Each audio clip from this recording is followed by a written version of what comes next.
आज मनुष्य मानसिक और दैहिक पीड़ा से ग्रस्त है। कारण है हम प्रकृति जन्य जीवन के शाश्वत सत्य और मूल्यों से शनह शनह दूर होते जा रहे हैं।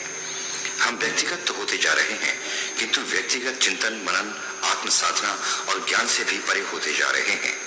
सदियों से हमारे पूर्वजों, विशेषकर ऋषियों मुनियों का संसर्ग सदैव प्रकृति से रहा है। उन्होंने जप, तप एवं साधना के बल पर जो हमें ज्ञान दिया, उसके मूल में प्रकृति ही रही है। उनके प्रेरणा स्रोत पशु, पक्षी, नदी, नाले, वृक्ष, लता ही थे, जिनके संसर्ग से हमें ज्ञान, विज्ञान और भौतिक सुखों की प्राप्ति हुई। विज्ञान ने हमें भौतिक सुख सुविधाएं तो दी, परंतु हमें प्रकृति से दूर भी किया है। प्रकृति से परे अथवा उससे छेड़छाड़ करके हम चिरंतन सुख प्राप्त नहीं कर सकते। उसके किसी भी भाग का अत्यधिक दोहन करने से उसकी कमी के कारण दूसरी समस्याएं आन खड़ी होती हैं, चाहे वो वन, जल, भूमि, समुद्र, पर्वत, पत्थर अथवा पर्यावरण ही क्यों ना हो। प्रकृति सदैव परोपकारी रही है। वो किसी न किसी रूप में मानव को कुछ न कुछ देती रही है और देती रहेगी। अब वृक्ष को ही लें, जिन्हें हम निर्जीव मानते हैं, क्योंकि वे बढ़ते हैं, प्रजनन करते हैं, लेकिन मानव की भांति संपूर्ण रूप से सजीव भी नहीं मानते। ऐसा निर्जीव वृक्ष भी अपने को पत्थर मानने वाले को फल देता है, काटने वाले को लकड़ी, ईंधन और इमारत की छाया देता है। उसका जीवनोपरांत भी परोपकारी गुण हमारे लिए अनुकरणीय है। तुलसी संत सोम तरु फूल पलहि पर हेतु, इत्ते जे वाहन हनत उत्ते भी फल देत।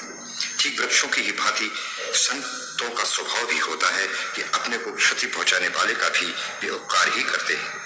आज भौतिकवादी मनुष्य सज्जनता को मूर्खता का पर्याय मानता है और अपने स्वार्थी दृष्टिकोण के कारण उसका दुरुपयोग करता है।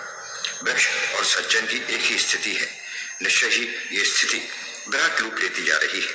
अपने भौतिकवादी और स्वार्थीपन के कारण अध्यात्म और परोपकार से हम दूर होते जा रहे हैं। हमारा सारा ध्यान वर्तमान जीवन पर ही केंद्रित है, जबकि इसके ऊपर आत्मा है। शरीर नश्वर है और आत्मा अमर है। जो अनश्वर है वो कभी भी हमें गलत कार्य हेतु प्रेरित नहीं करती। वो तो परमात्मा का स्वरूप है और परमात्मा कण कण में व्याप्त है। इसका अर्थ ये नहीं है कि जो मौन है, शांत है, उसका कोई अस्तित्व ही नहीं।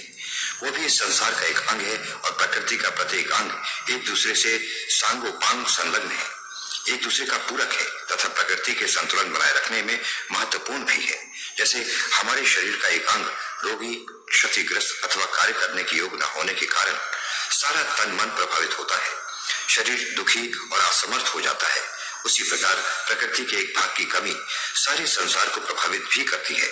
हमारी अनजान भूलों का वो दंड भी देती है। पर्यावरण प्रदूषण, वर्षा का न होना या संतुलित न होना, वन्य तथा अन्य प्राणियों की अनेक प्रजातियों का विलुप्त होना, ग्लोबल वार्मिंग, समुद्र का मर्यादा लांघना, मनुष्य द्वारा प्रकृति से छेड़छाड़ और संसाधनों, जंगलों का अंधाधुंध दुरुपयोग और सफाया ही प्राकृतिक दंड नहीं तो और क्या है।